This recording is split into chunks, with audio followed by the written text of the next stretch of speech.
Thank you. That's much better. Thank you. Okay, I'm Lars, this is Ditteke, and we are the core of Studio Ramberg, based in Berlin. And we are kind of working with art in public spaces, different places in the world, and sometimes we are only the two of us, and sometimes we are 50, sometimes we are 10, depending on each project. So we are kind of like trying to change this little idea of artist identity as just one person expressing his or her feeling on the canvas, and instead try to think a little bit more as a project and as researcher and as kind of influencer, which is a very modern word. And most influencers are just selling makeup on Instagram, and we are trying to do it in a different scale, but at the same time rethinking the idea of what is the role of the artist, and especially in the public space, the artist is quite important the way I see it, because we are the outmost singular participant in freedom of speech, actually, because most people in public space, they are representing either a company or a political party or a group or some kind of institution, but to have a voice in public space, it's very exclusive for individuals like us to speak out loud and still be heard and seen and discussed. So it's a very democratic quality to have this privilege, and this is exactly what we're trying to use. Instead of isolate ourselves in studios, we try to engage and we try to manipulate positively. So I'm going to pull you through some former projects, also to show our method and our experiences.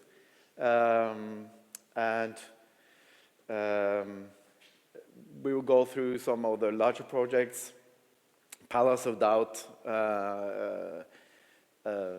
Sao Paulo biannual, Venice biannual, the main new library of Oslo, and a main piece at Trondheim, and Aspen, Colorado, and TILLIT, which is the latest project we did in Oslo. Okay, so Palace of Doubt. It's maybe the most well-known project I've been doing. This started as I came to Berlin in '98. I got a grant for 1 year, actually, and after some months, I realized, everybody in Berlin are talking about this Palace of Republic, and it was closed in 1990 because DDR just disappeared as a country, and everybody talked about this building. What is going to happen with this building? It's empty. The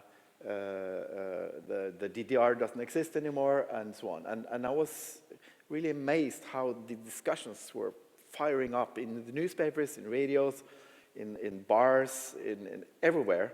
It was so engaged. And I realized I really want to do something with this building, but what is possible, and so on. So I started to contact the authorities, and during that time there was discussions about, should we demolish it, should we keep it, should we restore it, and so on. And so I started the research in '98, and I kept it going for years and years. And you can show us, this was in '76, and here it's already some demonstrations, and it was really a place of democracy, especially after the wall came down. It was really the ground zero of Berlin's debate on who are we going to be? Are we now a we, or are we still they and us? Are we the West Germans or the East Germans? Or are we just Germans? So the whole identity discourse was really happening here. So I realized that the whole nation of Germany was really a big process of doubt. And I wanted to address the doubt in German as something profoundly a quality that actually is democracy proof, because Germany, as we know, haven't been very democratic all the time. They have had fascism, and they have had communism. They started 2 world wars and so on. So they're pretty rough historically. And suddenly you're in a mood of doubt happening not just a week, not just a month, not just a year, but for decades after the Berlin Wall came down. And I think that was so cool and so good and so optimistic that the doubt in the German sense is a kind of philosophical state of mind. In Norway, TVIL, it's kind of no. It's like, it's up in the nose. It's like, jeg litt I tvil. Nah. But, that it's kind of no, it's negative. But in German, Zweifel, it's like zwei, it's like two. It's like thinking in stereo in comparison to monotheistic thinking. It's like having 2 thoughts in the head at the same time, or 10. So I really wanted to create a monument for the German reunification, because the Germans are really good at making monuments about their mistakes.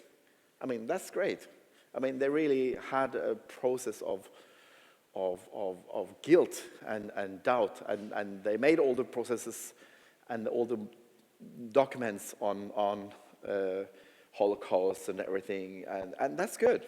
But I also wanted to create a monument for the positive doubt that they actually are honest and transparent about these things. You never saw any fascist Nuremberg process in Italy. They never said sorry about Mussolini. They still have their Italian flags on every fucking espresso can. So they're not regretting anything. But the Germans are regretting and processing and processing. So I wanted to make the monument of doubt, and where to put it, except from this fantastic building. But the process of it took from 1998 to 2005. So 7 years of lobbying politically and financially was a very long way for me, and it's also how I learned German, and it's also how I learned to deal with public space in Germany. So in the end, I got the permission, and the German parliament approved it. It was a topic of the day in the German parliament, to asking, like, what's this Norwegian guy doing, turning the former palace of republic in the communist regime of DDR into a palace of doubt, which I did. So we had this fantastic group of engineers and technicians creating this 46 long word, doubt, and we put it up on the floor, up on the roof, Ditteke, here, and they were produced in the south of Germany because nobody could do it in Berlin. So it came on 16 trailers from the south of Germany up to Berlin, like Prince on tour, and we installed it there. Here you see me on the F installing it. So it was a huge project. It was like €1 million just to do it, and it was my initiative, and I had the bills on my desk, so I was sweating a lot during it. So I had a lot of doubt myself during that project if I was going to, you know, get bankrupt or killed or whatever. But it turned out really well. And the cool thing was that the public debate, all the media and so on, they totally took it into the same debate it came from. And it boomed really in the German political debate, not just on the backside of the newspaper as the art section. It was really front page for a long time. Even like last summer, it was again the front page of the biggest newspaper in Germany discussing it, although it's not there anymore. So this is in the night. It was 700 meters of mouth-blown neon tubes. So you could see it over most of the center of Berlin. There's a very beautiful German word, I think you understand it, it's called Zeitgeist. I think others have picked it up too. And I think this sort of Zweifel, the artwork, really described the Zeitgeist at that point. I think Germans really felt seen because of this art project. Yeah, it was cool, and like I said, it became part of the debate about who are we, and if you scroll a little bit further, this was the last day.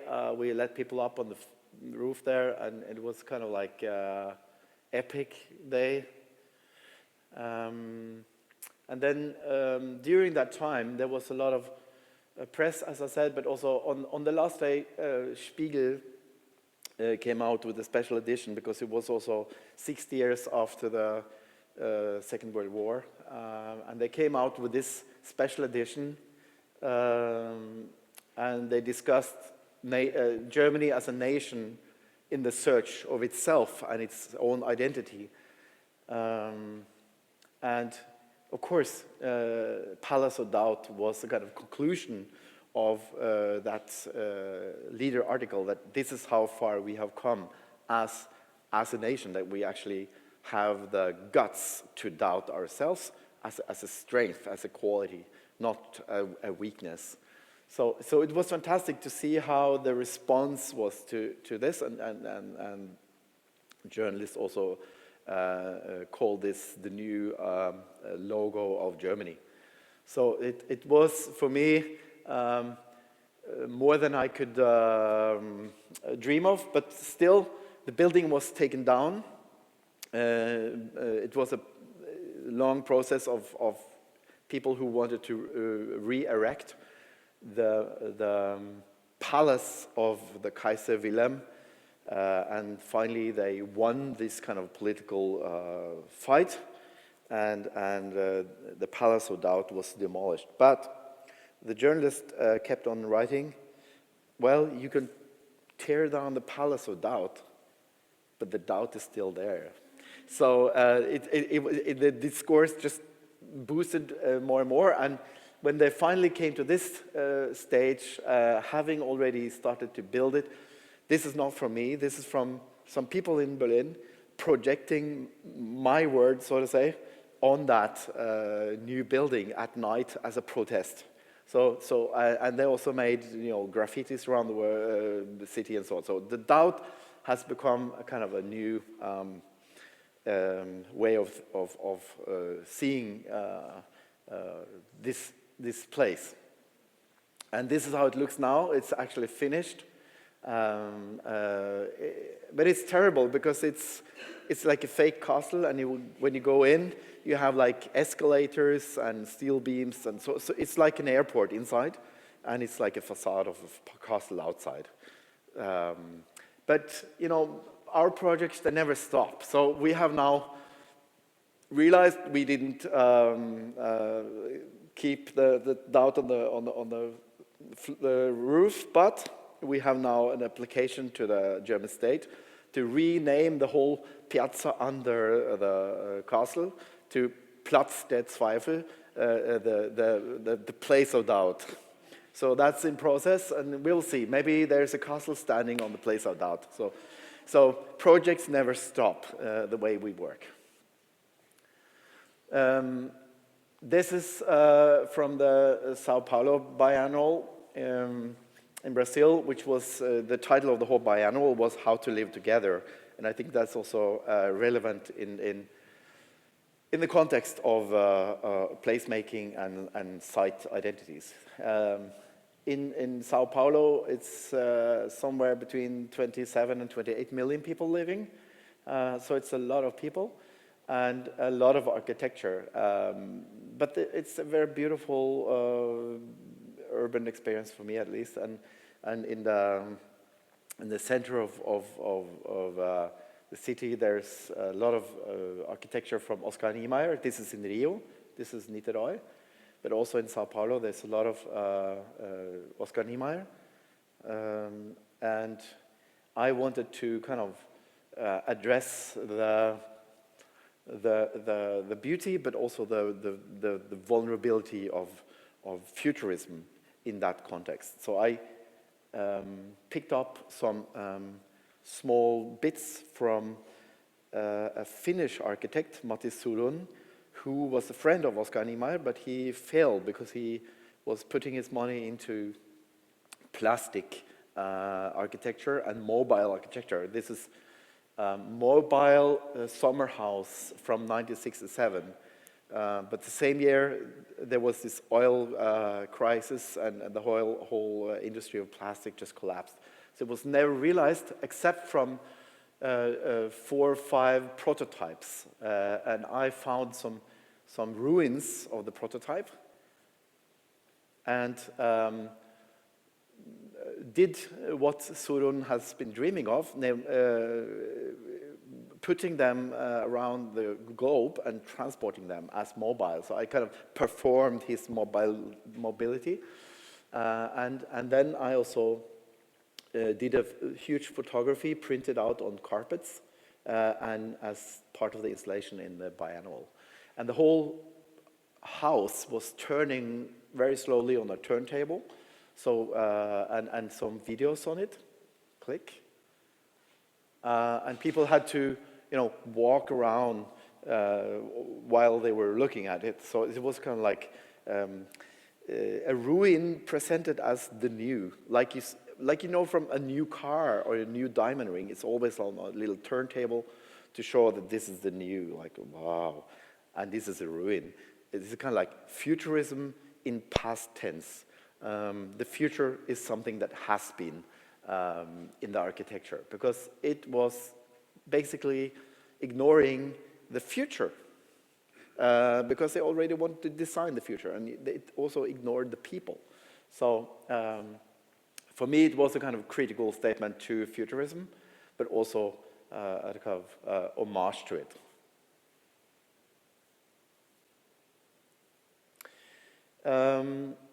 Liberty is also one of my favorites. I was invited to a competition in Eidsvoll in Norway, where the famous constitution was written, and they wanted to create a new museum there next to it for the 100 years of freedom from Sweden in 2005. And already in 2003, end of 2003, they invited me and some other artists to compete on making a sculpture to celebrate the freedom from Sweden, 100 years of freedom. And as I always do with my team, I start to do research on what is this really, and I think, it's difficult in Norway because we celebrate ourselves so much. We always tell ourselves we're the best country in the world. Look at this list. United Nations, they said we're the best country in the world. Like, no, they didn't. They make a list of who are suffering the most, and we're on the bottom on that list. And the people are like, oh, look, it's the best country in the world. So Norway always celebrates itself in a kind of narcissistic way. And I wanted, if we want to celebrate ourselves anymore now, we have to zoom out and see Norway is in a larger context. And who should we actually celebrate? We should celebrate the whole basis of our democracy, which is, of course, France. Just like New York got this Liberty statue when they celebrated 100 years of freedom from England, France gave them this sculpture, both to celebrate, but also to say, don't forget who gave you the values.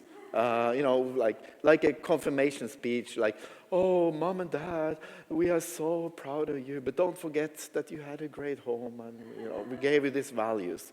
So France is always, you know, the caretaker of liberty and democracy. They kind of invented it in the modern way.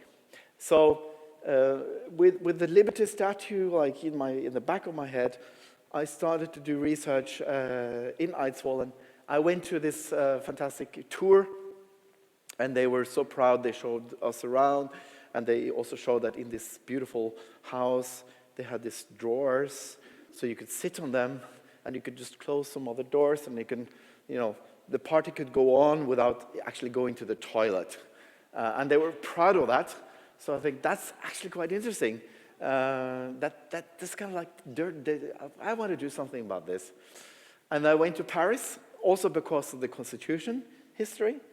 Because when I was a child, I was so impressed by these Eidsvollsmennene who came up with this frihet, likhet og brorskap. And I thought this was a Norwegian idea. Nobody told me in the school this was French. They said it was the Eidsvollsmennene who made it. So it's basically based on the Norwegian Constitution is just a copy-paste of the French and the American. So we have to celebrate them. So I went there and I did research and I found this fantastic narrative that these public toilets, they were actually assigned by Jacques Chirac, who was then mayor in Paris, before he became president. And he said, public toilets, they are a disgrace. And they don't fit our high values from the French Revolution, with the liberté, égalité, fraternité. Even on the street level, we should have these values. We should have toilets which could be used by children, by women, everybody, not just drunk men who wants to piss, you know. They just need a tree, you know. So in 1978, he assigned this, and in 1979, the world's first self-cleaning toilet was standing in Paris, and it was a world sensation, technology-wise and design-wise. And I thought, this is quite cool, and since French culture and constitution should, you know, be provider in the world, this is what I want the French to give Norway as a gift for the celebration. Because this is really about liberty. So I convinced the company who make them to pull up the first toilet from 1979, still functioning, and refurbish them and give them the colors of the French flag, which represents these three values. And we changed the words on them, and they also have audio programs inside with speeches about freedom from Charles de Gaulle, from Roosevelt, and from the King Haakon from London during the Second World War. And when you're in the end of your duty, the national anthem starts, and then you have the Marseillaise, and so da da da da da da. Then you're like there. So it's a really small celebration of you as an individual inside this kind of national wrapping. But I won the competition. The jury loved it, but they were afraid to build it because they said it's too anal. So I was censored, and it was all over the news in Norway, and it was all over the news in Germany, in France, in Switzerland, and finally also in US. And New York Times, they were writing, what's happening in the young Norwegian celebration, celebrating their freedom and censoring their own freedom liberty statue. So it was kind of like, wow. And the National Museum of Norway said, wow, we read about this in New York Times and what's happening. Can we have it? So we showed it there in Tullinløkka, and then they bought it. But then they kicked out Sune Nordgren, the director, who had been doing it together with me. And then they also said, we don't want it after all, so you can come and pick it up. So I signed the halls where it used to stand. And it was in function, of course, so people used it. But then the curator of the Venice Biennial came to Oslo and said, is that your piece? Which was René Bloch, the gallerist of Josef Beuys and Gerhard Richter. And we took it to Venice. Each of these toilets are 8 tons of concrete, so it's quite heavy. So this is like 24 tons sailing in the lagoon on the way to the Norwegian pavilion. And there it was. But, of course, we couldn't make it work there because there's no sewer system on this island. So it was just for the show of it. So we kind of like locked the door in open position so you couldn't lock the door and sit. But you know how it is during biennials, you drink a lot of alcohol, and suddenly when I turned my back, all the 3 of them were full, and I mean full, with doors open. So, and no sewer system and no way of flushing it down. So when all the curators and all the museum directors went to the VIP lunch, I was standing there with some cola bottles and shuffling my own art, so to say. Yeah, so it was funny also because I was curious, you know, this was a kind of a contextual work based on the Norwegian Constitution, relating again to the French, but I wasn't sure how this would end in Venice because it was a completely different situation. But every nation have their own pavilion, so it's kind of a national concept as well.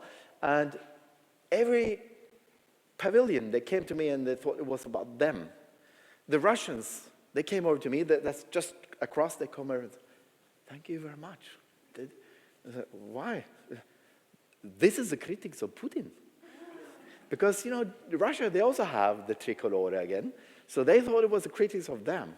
And the Americans came over and they thought it was, I love your liberty statue. They thought it was about them. And the French, they were quite annoyed, which I was, you know, surprised because it's an homage to the French. And the French culture minister, she put down a protest and so on because she said, you shouldn't shit on the French flag. But, you know, it related to all kind of countries anyway. But it ended after half a year, and then the debate was in Norway, can it come back? Can we have it in Oslo after all? Yeah. In Venice, 2007. So the debate started in Norway. Can we have it in Oslo? And Oslo city, they asked me, could we have it in Tøyen Parken next to the old monk museum? Because there's a lot of gypsies there shitting in the bushes. And I said, no, you can't. And they were like, okay, so where? And I said, you know, it should have been in Eidsvoll. So what about Eidsvolls Plass, which is the place for protests in Norway, in front of the parliament? So that was my proposal, and the newspaper just, you know, kicked off. And even, you know, even today, I'm called toilet artist in Norwegian newspapers, dokunstner. Carl I. Hagen, the Liberal Party leader back then, he was protesting loudly, and they all said like, no. But as I say, yes is a stronger answer than no, so I just keep on and wait till people retire, and then we keep on doing it. So in 2014, we celebrated 200 years from the Constitution was written. And to that celebration, we managed to rebuild the whole Eidsvolls Plass. Oslo Kommune spent, I think, 8-9 million just to make this possible here. And now it's still there, it's kind of permanent. And it's funny to see how it really connects to the 17th of May, the celebration and everything. And it's also in the background of every protest on that place. So this also shows how a concept which was actually quite funny and modest actually grew with the resistance when it meets public space and all the problems.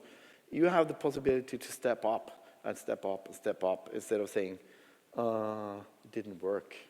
So maybe it's just bad timing. Maybe it's just, you know, testing your own ability of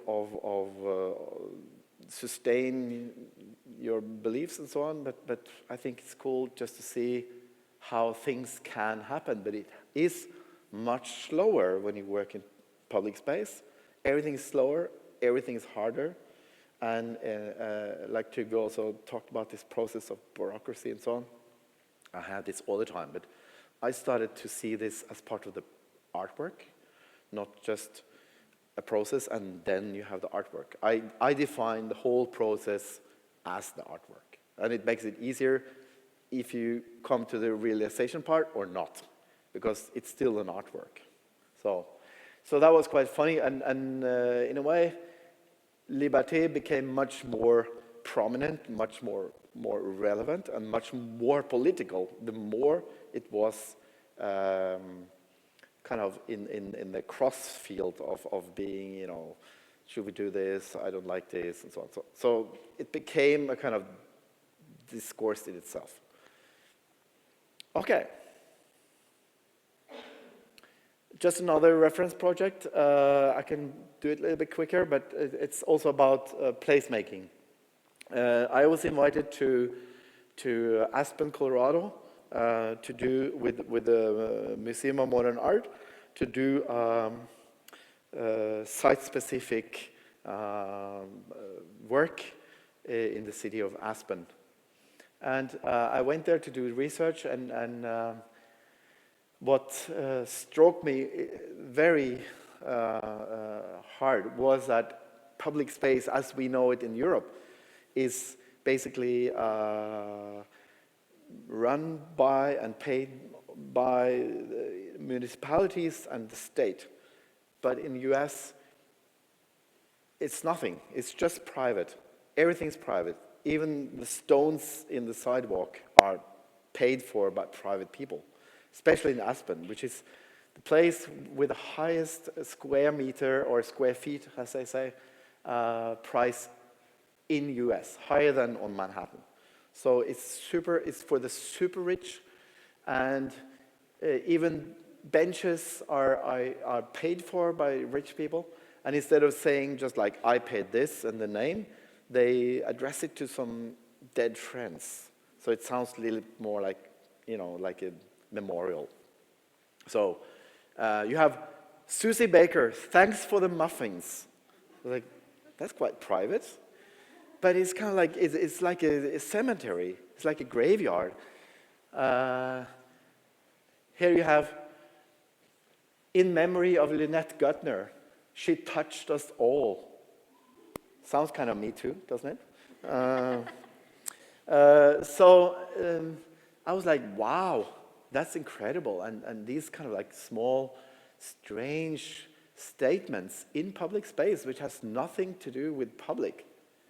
So, yeah, you can just run them, Ditteke. Yeah, she was a free spirit, yeah. So I watched them, and they look kind of displaced.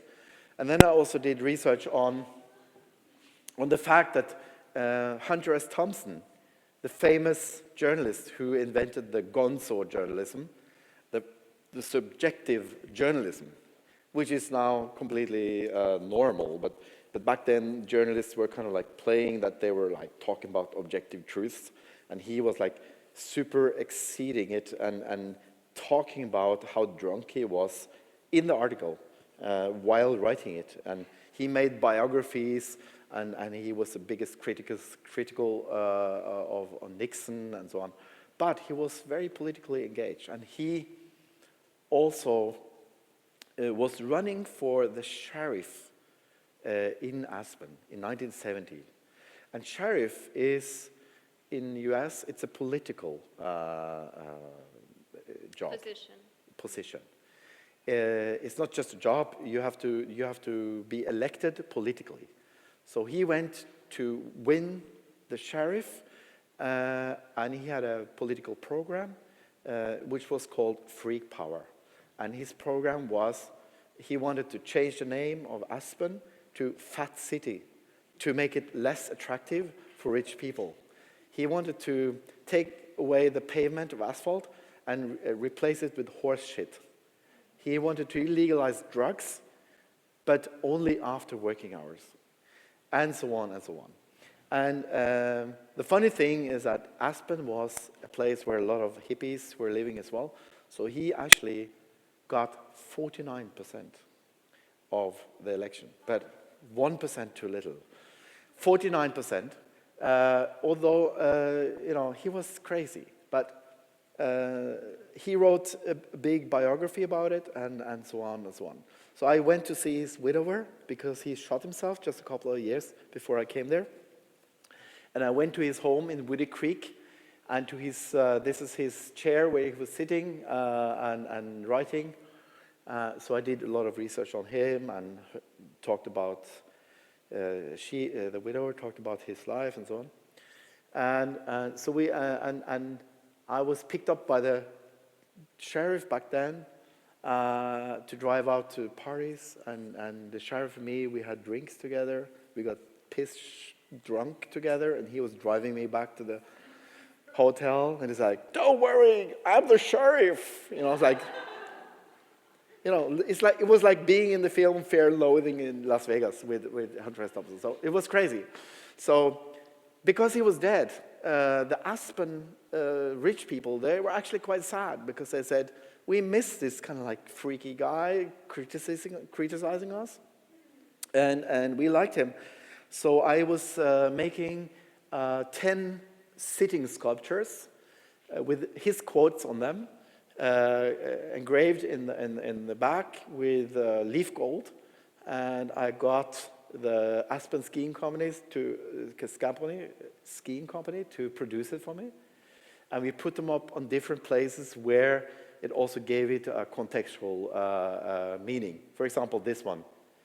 It's on top of the Ajax mountain in the Rocky Mountain. You have to take gondola or helicopter up there. And it says, I used to come out here and watch the planes to know I could get out. But he never went out. So this kind of like anarchist loving US and hating it at the same time was kind of beautiful. So I quoted him. This was standing in front of the museum.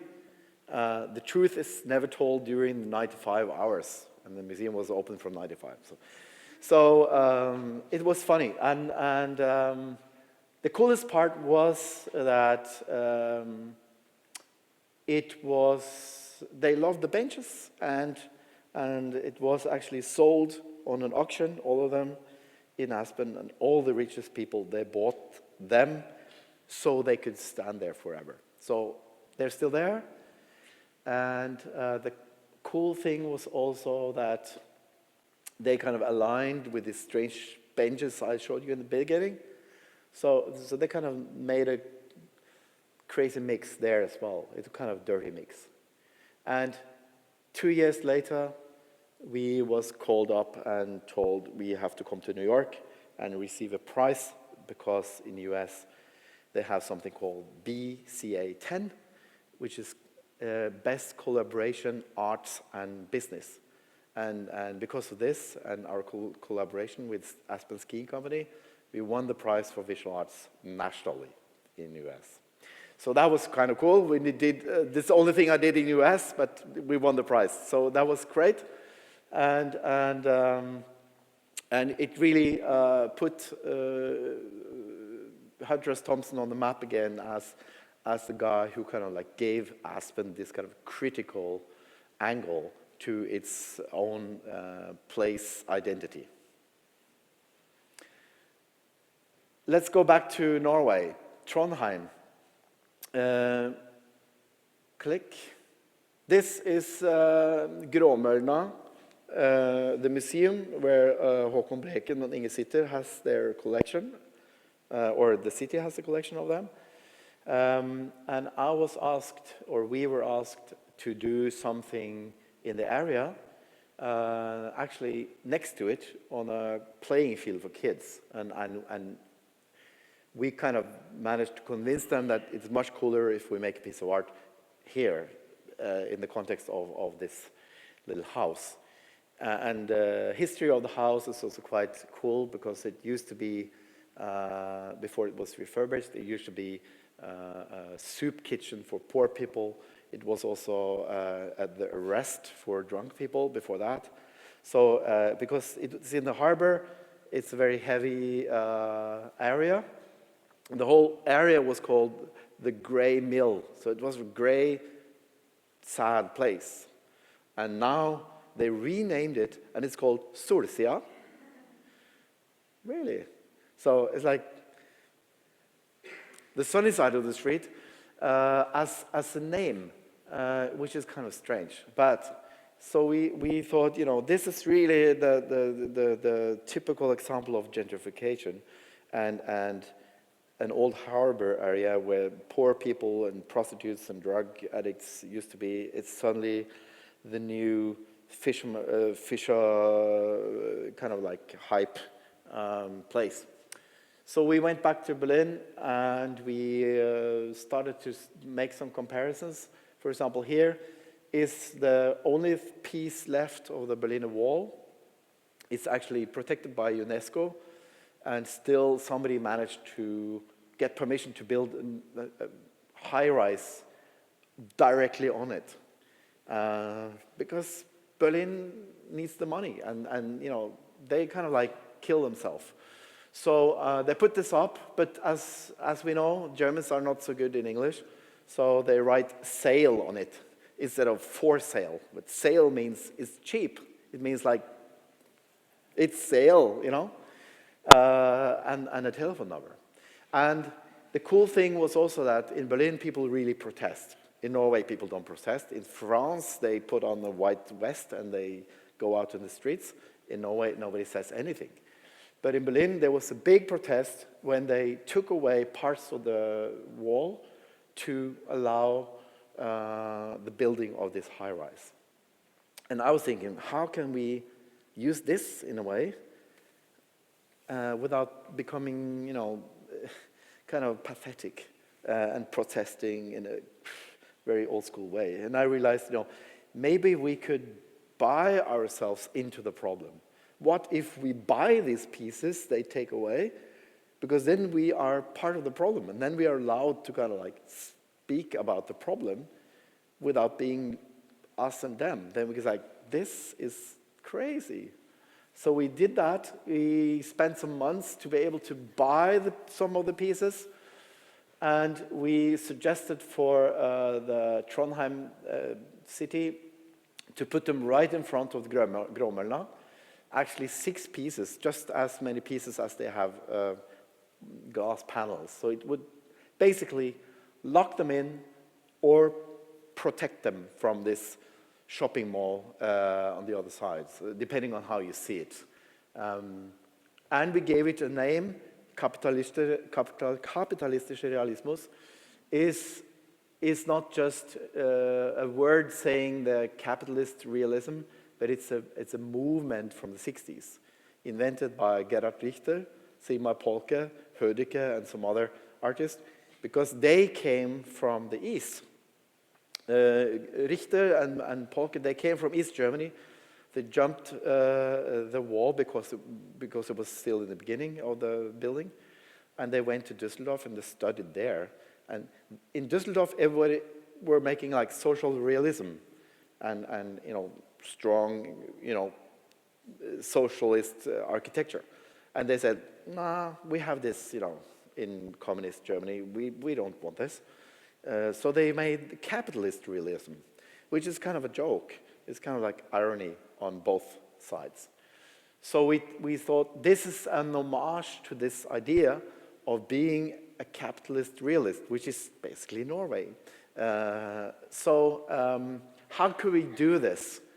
And we tried to, have these big masters guiding us. This is Hans Hake, also part of that movement back then. This is Sigmar Polke. This is Sigmar Polke, sorry. Hans Hake is coming. And we also compared it with, for example, Andy Warhol. His famous $201 bills was in 2009 sold at Sotheby's for $43.8 million. So you can imagine, like, $201 bills should be basically worth $200. So how is kind of like capitalism and art dealing with each other? And we wanted to make some kind of crash and show that as kind of monument of gentrification. And like in Lafayette in Berlin, they also have a piece of the Berlin Wall next to the Louis Vuitton stand, as kind of like, oh, that's sexy, oh, Berlin Wall, oh, look at this beautiful bag.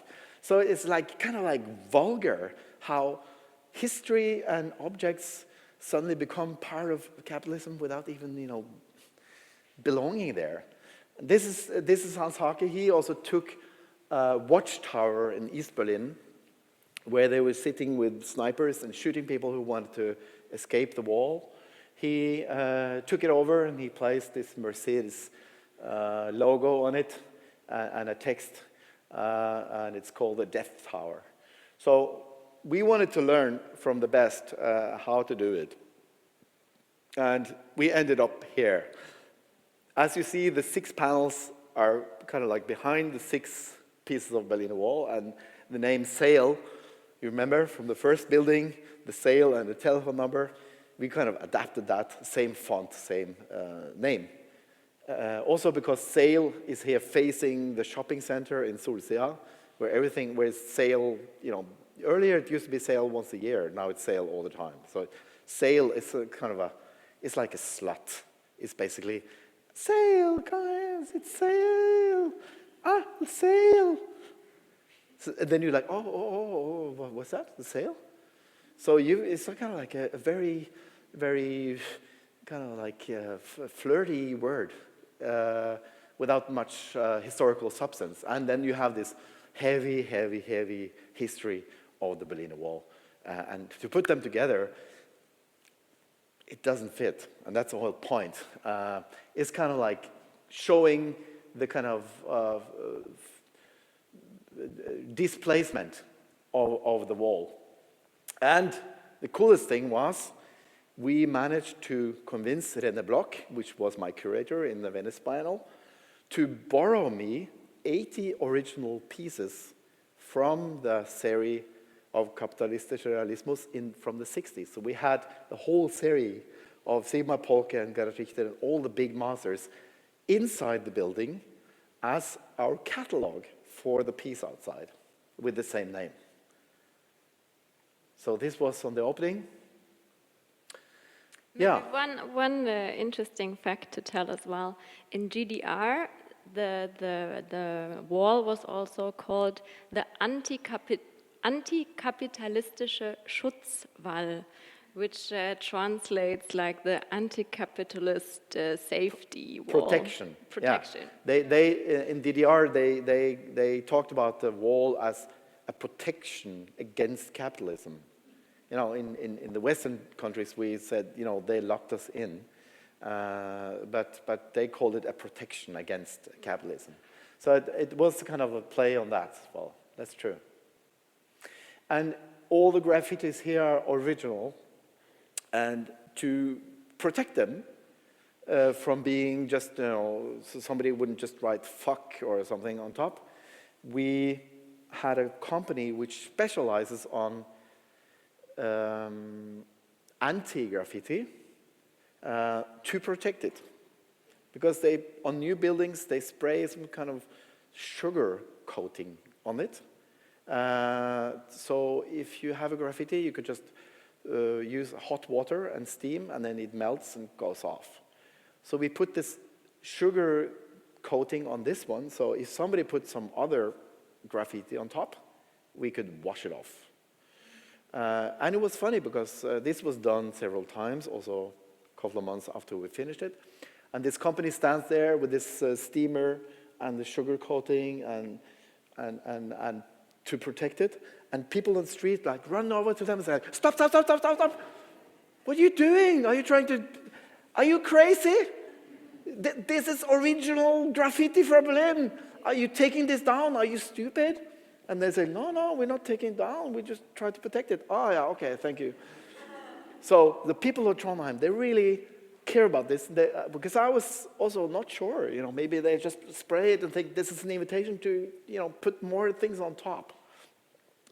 But even the most heavy graffiti artists in Trondheim, they respect it, and it's really like this still. This is René Block. He's an old man now, but he's fantastic. I'm calling him Don King of the visual German art. He has stories. It's just incredible how he slept in one motel bed with Gerhard Richter because they didn't have money, and how he started his gallery because he got 200 Deutsche Mark from his mother to buy a new winter jacket, but instead he rented a basement and opened his own gallery and invited Polke and Richter to come and show. And you see some old pictures where they stand here on the side and they lean on the paintings, like Gerhard Richter paintings, who are now 200 million euro worth. And you have this picture of them leaning on it with a bottle of beer. So this guy started Gerhard Richter and Polke. So back to Oslo. Brainstorm. We won the competition to a commission work in the new library of Oslo. It was interesting because we wanted to do something which is not just decorating, but also going into the identity of what is a library, and how could we kind of boost the consciousness of the quality of a library. So we started to do research like we always do, and we looked into neurology, which is basically also considering the brain as a library. It's storing information and feelings and colors and smells, but it doesn't have cages A, B, C, D. It doesn't have like English literature, children's literature. It's just a mess. And still, it's the best library we have. So we wanted to understand what is a library on all levels. And we studied, computer science, the brain.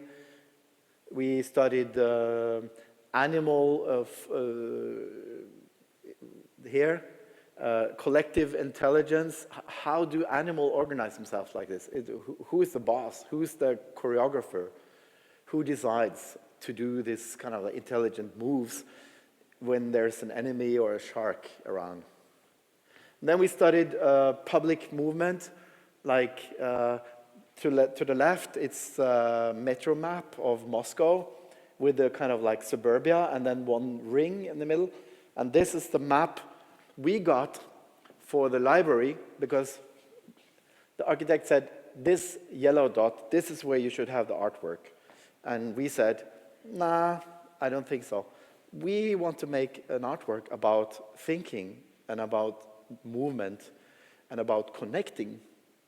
And it doesn't fit in a circle. So it has to be just like the metro map. It has to connect in all directions, even if it has a center. And we studied light because in the history of library, we talk about enlightenment. So light is also a symbol of being bright. Just just the word being bright is also connecting light to intelligence.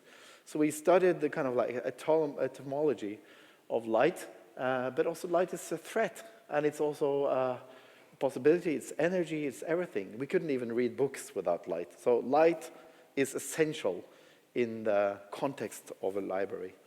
And it's also speed. And we ended up suggesting a project which took kind of like the space from the start of the Enlightenment, which was basically fueled by Immanuel Kant in the 1750s, to today. And the whole, what is Enlightenment today?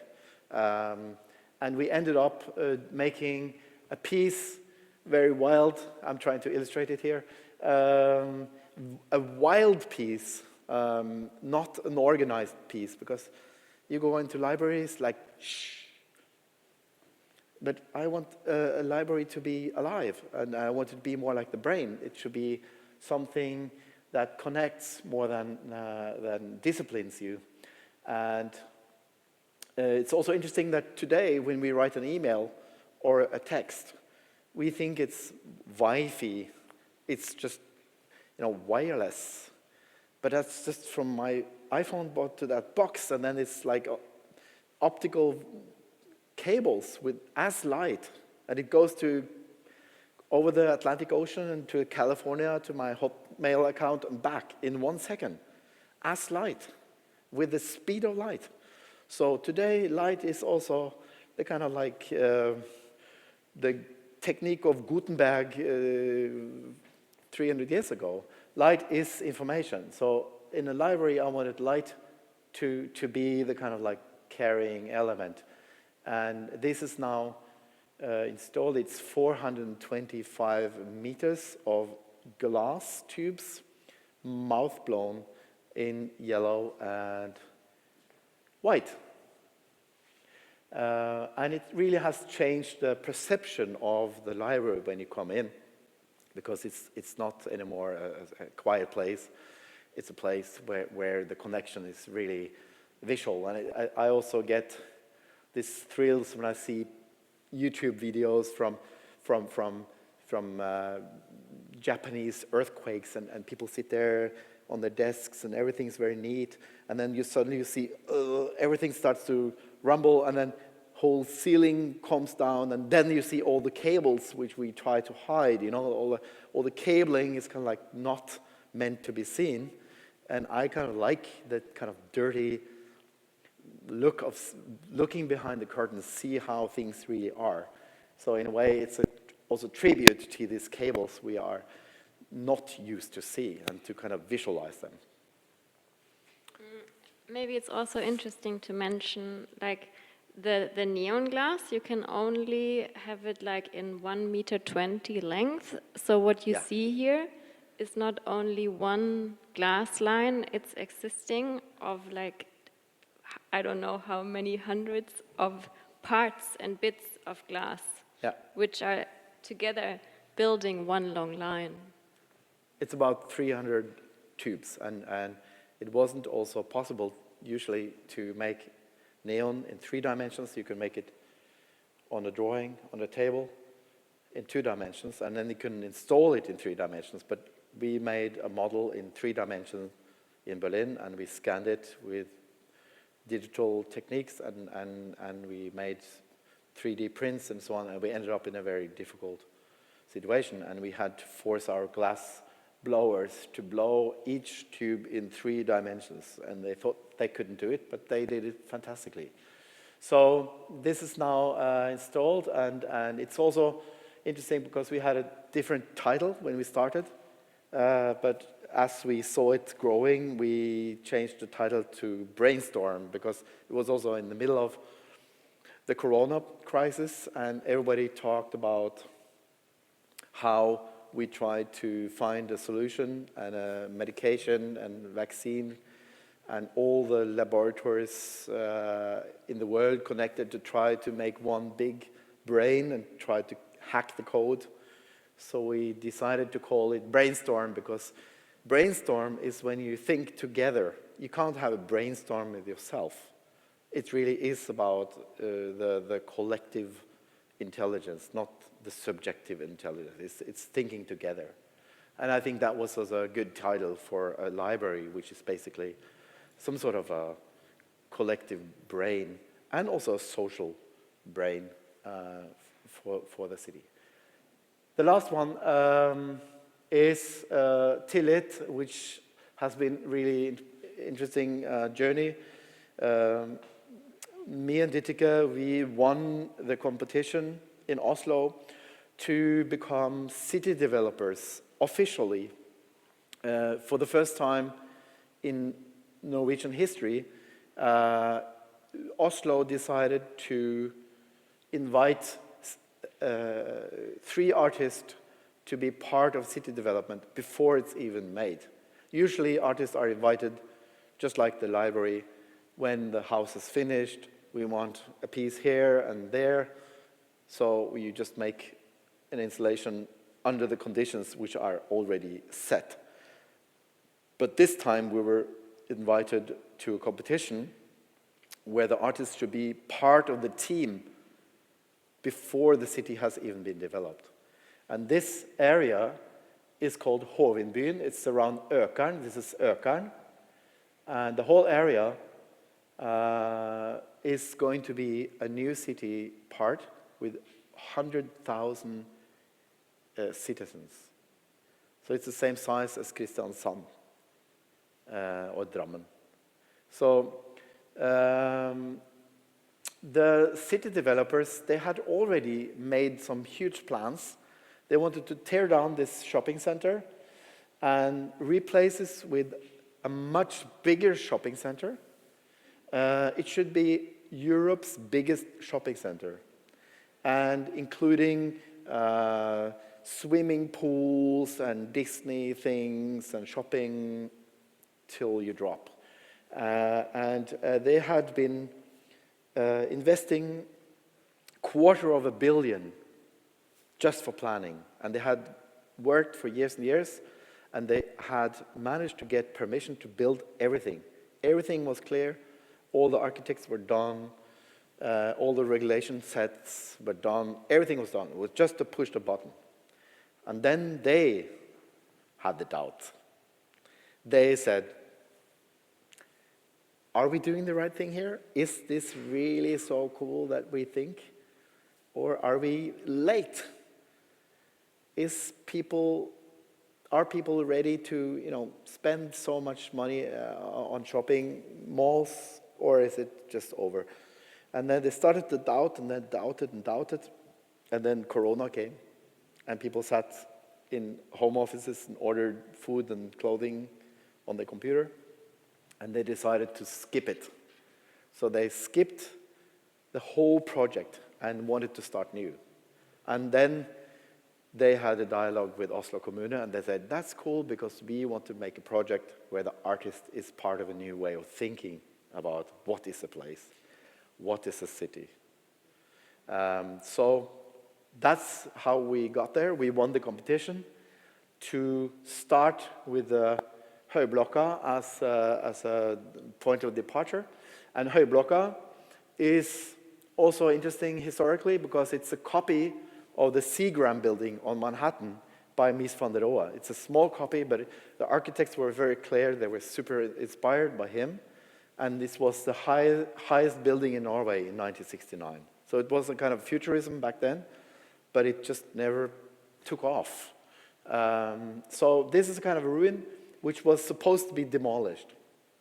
And after they started to doubt themselves, it was decided everything should become a city with a city structure, with flats, with shops, with the culture, but not a shopping mall. And the only thing that should be kept in the new city of Økern is this historical building.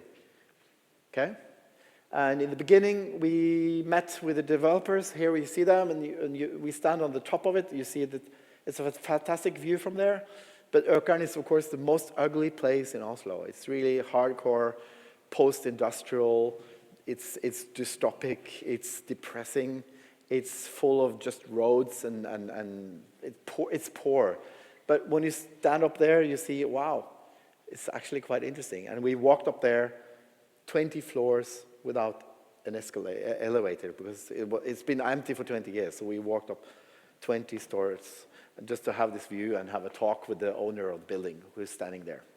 There's one great quote what people say about Økern. If you mention that you work in Økern, they say, oh, Økern, it's a great place for cars. Exactly. It's a great place for cars, as an irony. I think they have like, in the area where we are, I think 7 huge roundabouts. They're like over-dimensional. It's like crazy. Okay. So, the interesting thing is we won the competition, but we also set a condition that if we win the competition, we want to have a place inside that ruin, because we don't want to sit in Berlin and just, pitch ideas. We want to be inside, and we want to be kings of that ruins. And first we moved into this one. This is above the subway. This is a former ticket office for the subway, and it was completely abandoned. And here you see how it looks. It looks really like, a very, very empty void. This is the former shopping area, but with a beautiful glass roof. I mean, kind of beautiful.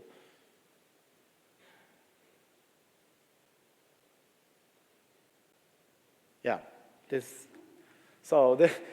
we moved in there, and this was the first thing we saw. So it was a lot of doves and looked terrible, and it smelled shit. So, and it was all blue in that little box, because it was sporveiene. Here, this is how it looked. Click. All the walls were blue, so we got, it was cold, it was unfriendly. So we started by transforming the space, and we talked with some design companies. We talked with Kvadrat, we talked with Foggia Furniture, and we invited them to come and see the most ugly place in Oslo, and to ask them to put in some, stuff, and to be part of a cultural change. And we, of course, played with that gentrification thing and said, we are going to make the difference, and then you can also be proud of yourself going into some place people don't even believe in. So we just got lots of things. We put felt on the walls instead of paint. We put in Foggia furniture, and we started to transform it so we could feel at home there, in a way, in a Berliner way, kind of like high-end design and rough and music and everything. And we started to make this as a social space. This is a DJ from Rhodos. He came with his music stuff,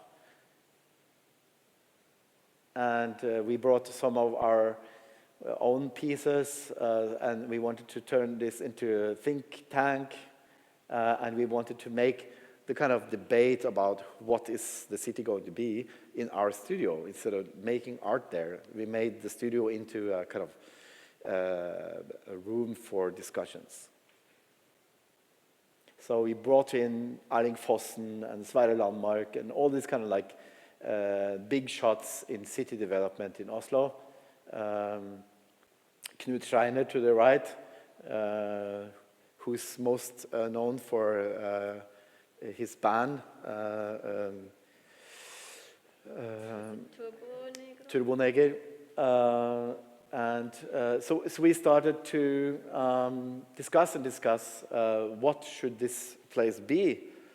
Should Økern just be a new city part with completely new qualities, or should it be something that could relate to itself as an old industry part of the city as well? And we got in Vegard Winge and Ida Müller, which is a German-Norwegian couple from the theater. They're super famous in Germany.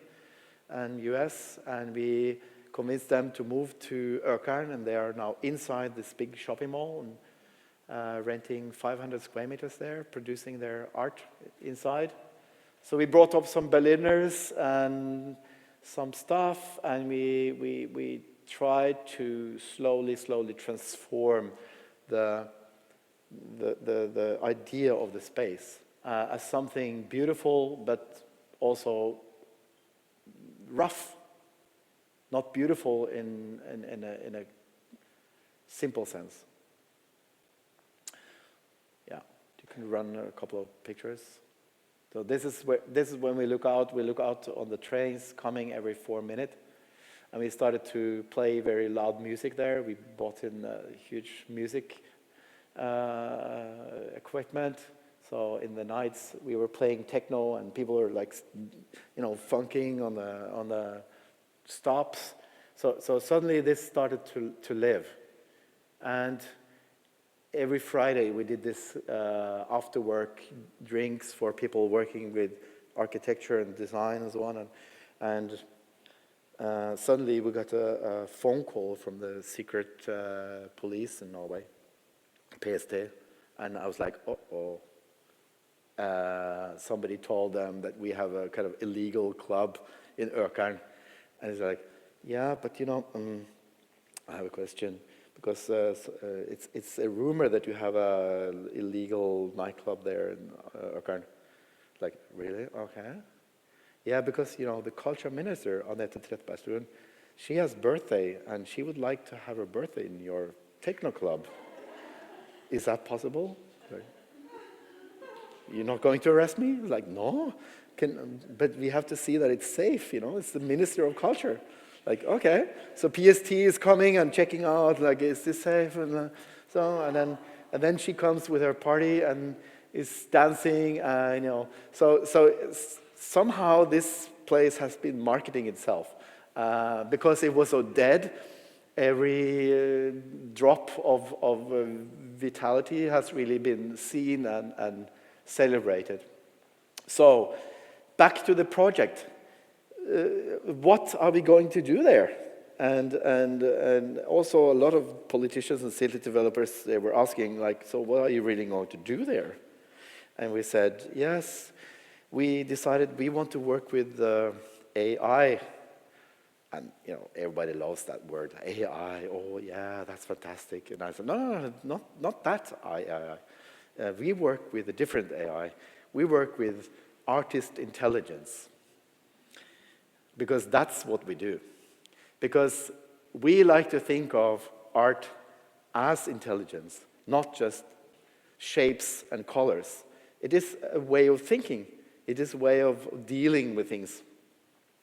It's doing research. It's processing. It's developing. It's realizing.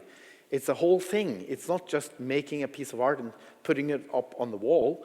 It's a way of, it's a different mindset.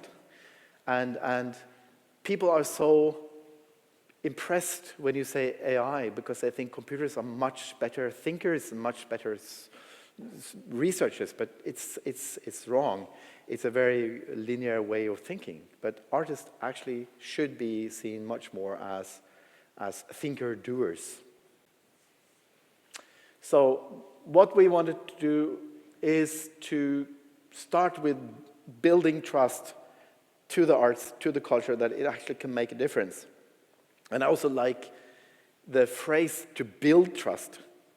You don't say you knit trust, or you cook trust, or you invent trust. You say you build trust. And I like that. It's something you build. And we are in an empty building, abandoned building, a terrible building. How can we make this to a building of trust? So we have been making a roadmap, and we say we want to make some kind of a sourdough philosophy. We want to take some of the old qualities of the place, and they should be part of the new qualities. Instead of just tearing down everything and making something new, we want to have a little piece of the old bread into the new one. And we want to use that as the catalyst for the new identity of Ökern. And we also opposed who will live there in the future, because in city development, there's one thing the developers love. They love to talk about medvirkning. They want collaboration with the people who live there. But what are you going to do with a city which is going to be 100,000 people who you don't know and they haven't moved there yet? How can you make medvirkning? So it's just like a medvirkning, check, check, check, check, and it sounds so good, and all these city development phrases, they sound so good. But it's actually much more complicated. It's good with medvirkning, but it's also interesting to try to be visionary. And how can we use art to raise awareness and interest for that city part? So we made a roadmap, and we called it Økern times 10, to try to boost what Økern could be. It used to be heavy industry, and we think it should be a city part for creative industries, because it then has, this sourdough. It's a kind of industrial perspective on it. If you know Oslo, they built Bjørvika with a topic, culture and business. But what happens if you take away the and? You get kulturnæring instead of kultur og næring. You get creative industries, you get culture businesses. And this is what we do. Artists are culture producers. We're not just thinkers, we're not just decorators, we are running businesses. And we also thought it could be cool to rethink the whole idea of a shopping mall, because after some research you also realize that the modern shopping malls are actually inspired by the art, not the other way around. Because Galerie Lafayette, who was the first department store in history, they went from a desk and you say, I want a piece of this and this, to making a gallery where you can walk around and see, oh, look at this looks great, as a show. So that's why it's also called Galerie Lafayette. It's inspired by the museums and the galleries in the Paris. And look at this. I mean, this is really like Louvre. So we thought, here we have an abandoned shopping mall. And we could also, get inspired from, this is Palais de Tokyo, which used to be the pavilion for the World Exhibition in Paris. And look at the roof here with the glass ceiling and this rough space. It's the coolest place for contemporary art in Paris now. So we were thinking, why not do that in Økern, inside that empty void, instead of just think about it as a kind of collapsed shopping mall. It could be the coolest kunsthall in Oslo, at least for temporary things, and it could be an international place. So, and we had 10 other, it was just one of 10 ideas. So then we arranged a panel debate in the studio to discuss city development. And we had 100 people there, and then also the Ministry of Culture came, and the National Riksantikvar, City Antikvar, the boss for Koro, Art in Public Space, the Art for Culture Etat, Oslo Kommune, and so on. So we had a lot of heavy-duty culture people, and they sat there to discuss what is the role of art in city development, and do we have trust? Do we trust art as part of city development? I just wanted to mention also, because it's important to say that, like, Økern in the context of Oslo is not very important for the Oslo municipality. They have so many city development projects, so that's not right. I think we have managed to put the focus much more on Økern. Yeah, because but it's not right what you're saying. okay. The city part of Ökern is super important for the development department of Oslo, but the culture department of Oslo, they don't have resources to do anything. But of course, the bureaucracy for building, they say it's the largest building site in Europe at the time, so it is very important. But the culture department say it's not so important. So it's a kind of a discrepancy within the bureaucracy. And we realized we have to show them. We have to show them what we're talking about, because we made a roadmap, we made discussions, we made all the Friday nights, and blah, blah, blah, blah. And so we want to show them, you know, what do you mean? So we went to Philips and got them to sponsor us with 325 lamps for ugly offices. This kind of generic lamp you have over your office space. And we were installing them in the windows of this abandoned building. And we had to also close a lot of windows to make it sharp.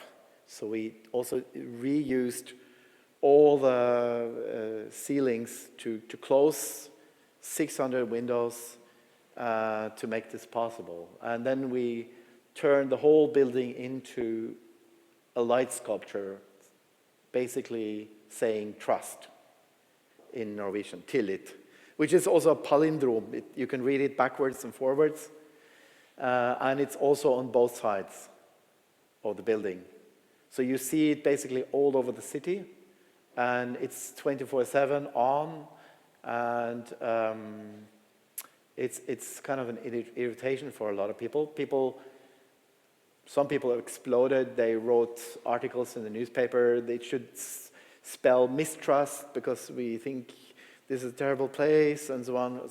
But anyway, it sparked a lot of discussions, and it sparked a lot of attention, and suddenly it was also presented through the Ministry of Foreign Affairs to 60 different countries within 3 weeks. So it was in the news in Kenya, it was in the news in Chile, in Vietnam, and China and Japan, and it was all translated. And so it was really, suddenly it was a debate about city development in 60 countries. In January this year. And then a lot of people on the street started to photograph it also, and put it on Instagram and hashtag it and so on. So it was also very nice to see that how the people in the city kind of received it and how they, processed it. So we started to look at our own artwork through their eyes. And after 2 weeks, we got a phone call from Paris, from a gallery called Galerie Architecture, and they had a big show, also including a Norwegian architect company, about city development in Europe. And they asked us if they could make a model of this building in wood with lights in it and cut out the windows which should be lighting. So this little model of TILLIT was the main attraction in the show 2 weeks just after we opened ourselves. So suddenly this was in Paris, and it just surprised me that we didn't do any marketing, and this just kicked off from itself. This was a picture from a woman who sent me this long mail and said, she has been suffering from depression for so long, and suddenly this turned up in front of her balcony, and she looked at it every day, and she would think about it every day. So you got suddenly this beautiful, sweet, emotional reactions to it.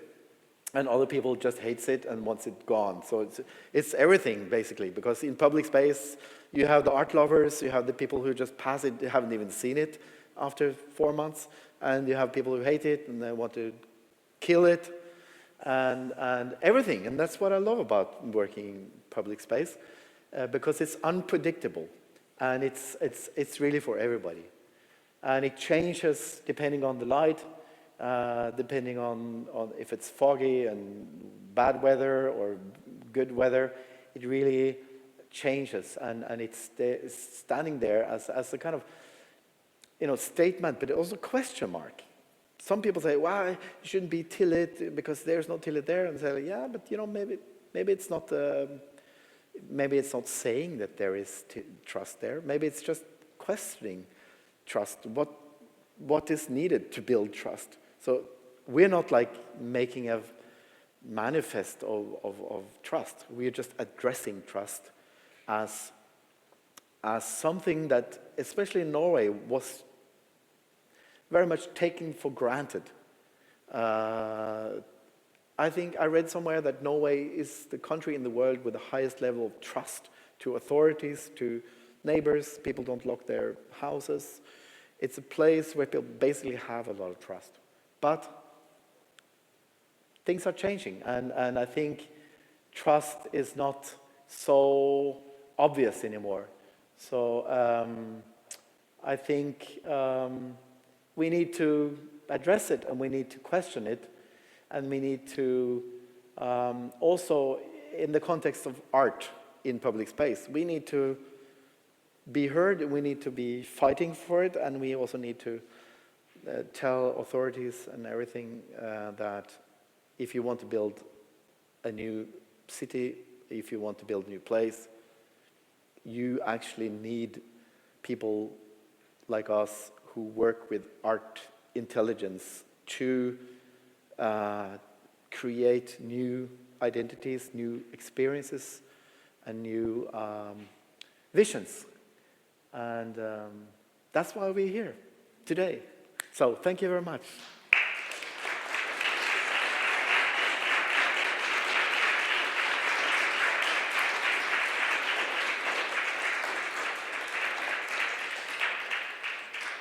Any questions?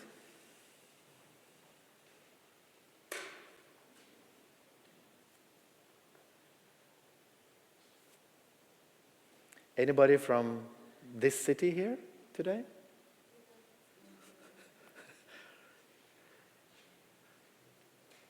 Do Kristiansund have a plan for?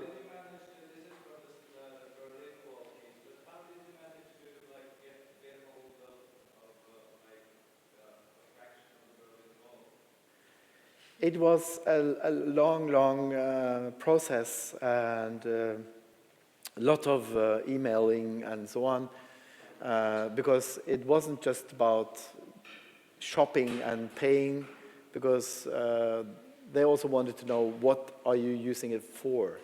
Because they didn't like the idea that people just shop it and to have it in front of their garage or something.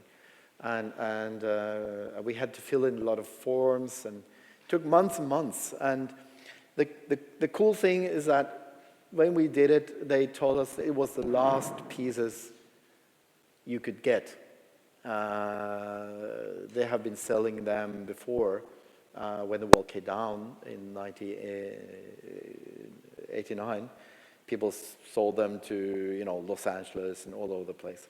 So these were the last pieces, and then the guy who were in charge of this, he told us when we picked them up, that he said, you know, you're lucky because, you know, there was this other artist here who also wanted them, but we told him that, you know, he had to fill in the forms right, and it has to be in German.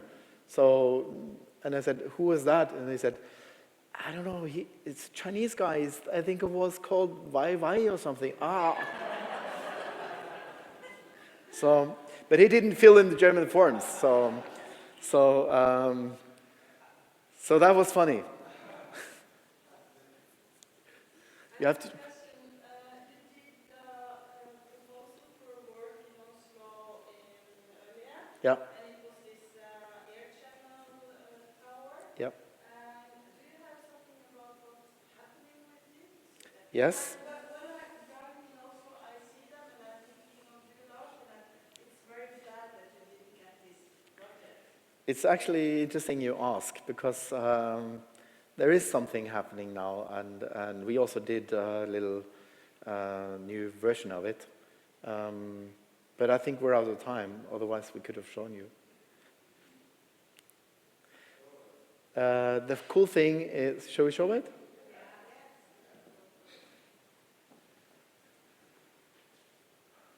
You can start talking already, so I'm looking for it. Yeah. Yeah, exactly. You can take it from the Foggia PDF. Yeah. It's in the end there.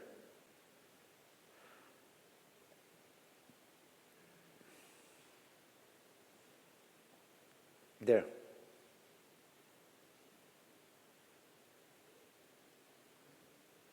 Yeah. Yeah. So this is Oslo, 2008. It's easy to forget how dirty it looked. This was the largest roundabout in Norway. And the new opera house, you can see they have been starting to build it right to the right there with a blue lorry. So this was a competition for the towers you see in the back. It's 4 of them. They are like 2 plus 2. And they were built to allow the opera tunnel. Because to build the opera, you have to take the traffic away. And to have the tunnel, you need some air in the tunnel. So Statens Vegvesen, they got permission to build it. But Oslo City, they made a condition that if you build this, it has to be some kind of artistic, transformation of it, because it looks like, ugly stuff, chimneys. And I actually said no to the competition, because I thought, why should I decorate your, shit cans? So I didn't actually want to do it, but the municipality, they said, can't you at least be in the competition, and please, and so on. So I was like, okay. So, but since I was kind of like negative, I allowed myself to do some negative research as well. I was like, okay, is there anything here, something dark, something, something not so nice? I don't want to be the decorator. And I did a lot of research on the place, the old city part of Oslo, and I found in some German books that the plague came to Oslo first. But we learned at school that it came to Bergen in 1349. That's the official narrative in Norway. It came with a boat to Bergen in 1349, which is right. But it came with a boat to Oslo in 1348, 1 year before. And it killed all the people in this old city. And I read some church books that it developed almost up to Hamar. And then the plague died because it was such a heavy winter that year. So it didn't spread, but it was there. And I thought, that's a cool story. And it's exactly where these chimneys are spewing up CO2 gas from the cars from the tunnel. So it's kind of like our times of plague. So I wanted to kind of like be polemic about it. And then I really started to like the idea, and I called around to try to understand the plague. And I ended up in Berkeley University in California. And they say, well, that's interesting because we actually research a lot about the Norwegian plague. And I said, really? That was global. Why the Norwegian plague? They say, yeah, but we've been digging up some Norwegian graves from the medieval, and we found out that from the skeletons that people who got really old, they also had the plague, but they didn't die. They were contaminated, but they didn't die. But up till now, we thought that 2/3 died because they were, contaminated, and 1/3 survived because they were isolated. But no, we should all be dead, basically. So 1/3 of Norwegian population mutated and became immune to the plague. And they say, that's why we are doing research on it, because, and remember, this was 2008. They say, in the future, there will be new pandemics. And we are trying to make vaccines not based on chemistry, but on DNA. If we can break the DNA code of the plague, we can trick it. We can make it think that we cannot be contaminated. So we can, hack the genetics of the plague. So that's why we do it. And then they started to send me these maps of look here, this is how the bacteria looks like, the DNA of the plague. And I was like, wow, that's beautiful. All these colors. And I thought, DNA codes was just like black dots. And they said, no, that's all. This is a new way of painting it. And we call it barcode. And I said, barcode? That's where I'm having, this competition in Oslo. So we started to laugh, and we were like, okay, can I use this? And I was like, yeah, but do you have royalties? No, this is just common knowledge now.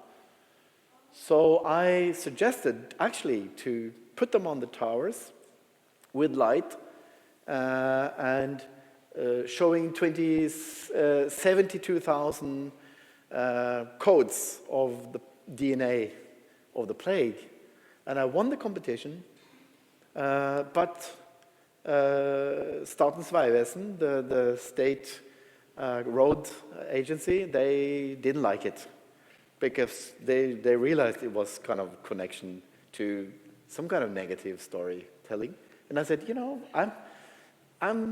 I've been too long in Germany, so I like making monuments about Holocaust and plague and dark things. I like that.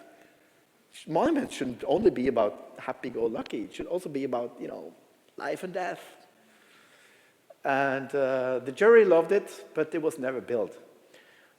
Because they also said in Statens Vegvesen, well, it's 630 years ago. It's so not relevant anymore with the plague. Has nothing to do with us. And I said, it's also interesting historically because the city of Oslo hasn't been there because of the plague. It was moved, the Danish king came up, took over the whole of Norway. Norway was under Danish occupation 350 years, and they moved the whole city to the west, and they called the city Christiania and so on and so on. So the whole identity of Oslo was started there, and this is the first time we moved back to the same place it started. And people still talk about it as the new city part of Oslo. And new city part, this is the first time the circle is ended. We're back. Why don't you want a monument talking about what made you disappear in the first place? This is the whole story. So, didn't work. And the media has been very positive all the time, but no money and no interest from the government.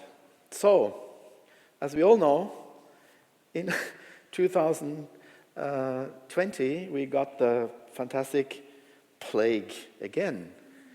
The pandemic came again. And Kulturrådet, they announced they have some money if there would be some artists who could kind of make us help understand the pandemic visually and conceptually. And I was like, hello, I have something in the drawer.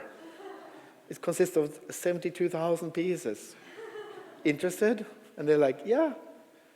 So we got some money to restart it, and thanks to the plague, suddenly it wasn't so easy to kind of diss the project anymore as something irrelevant. And I thought, we are not going back to the 2008 version. We're going to do the same as we did with Liberté. We're going to do this much better. We're going to show that this work is better conceptually because of the pandemic, but also visually better because we're going to kick ass. So we went to Cologne, to the Church of Cologne, which has a beautiful painting, glass painting by Gerhard Richter, an abstract painting. You can run a little bit forward. You see it? Here it is. And I asked him, who made this for you? And we got the information of the glass blowers, and it's a family company, which is over 300 years old, and they blow glass after a method from the late Middle Age. So it's really like church glasses. And they told me they made the glasses in Notre Dame, they made the glasses in Rockefeller Center, they made the glass all over the place. So it's the best glass blowers in the world. Why would I be surprised? I mean, Gerhard Richter wanted them, so can we work together? They're like, yes, but it's very expensive. And I was like, oh, okay, then we go back again. They're like, wait a minute. So let's talk about this. So we showed them the concept, we showed them the sketches and everything, and they loved it. They thought, this is so cool. They said, we just have to do this. How much do you have? Like this? Like, that's too little, but let's do it anyway. So we started to work with them to develop this on the highest level with church glasses from the time of the plague, and with the DNA code from Berkeley University. And here, look at these guys making this glass. Huge things. And they just, come on, Ditteke, clip. Then we worked with some engineers who created the DNA code as boxes in aluminum, and it was custom-made for us by some robotics. And slowly we started to take piece by piece of the code in full scale. We didn't want to make a format. So instead we took a little cutout, but in full scale, so you could see how it actually will be. So we made first these small codes, and then we put them together, not because it's going to be the same. I mean, this is kind of wrong because it's full-size DNA code, but of course the tower is too small, but just to get the feeling of the erection of it. And we made also here on the wall 8 panels, so you actually that would actually represent one of the first 2 meters here, this on the wall there. So that was beautiful to see it, because it was also much more beautiful than I could even dream of, because these glasses, they're not plain. They have this, it's like skin, they have this small, wrinkles, and it's kind of like playing. And the glass blower told me, he was a little bit afraid because he heard this should be there and in the sun and so on. So he said, just so you know, I mean, these are really made for churches and they can stand out in heavy sunlights and so on, but I cannot guarantee for the colors more than 450 years or so. It's 450 years, that's enough. So it really ended up as a show in the Gallery Brandstrup in Oslo. And it's hard to photograph it, actually. But the cool thing was that we also made a kind of debate in the gallery with politicians and with Koro and Kulturetaten and everything. And it was so positive, and we also had a discussion with Christian Ringnes, who owns the Ekebergparken sculpture park, and which you can see up there. So everybody are so positive now and 2 political parties have also put it on their political program now for the election of Oslo municipality. So let's see, but there is light in the tunnel, I would say. So at least the interest is there and the context is there. The pandemic helped us. And this could now actually become a reality after all these years. So cross your fingers.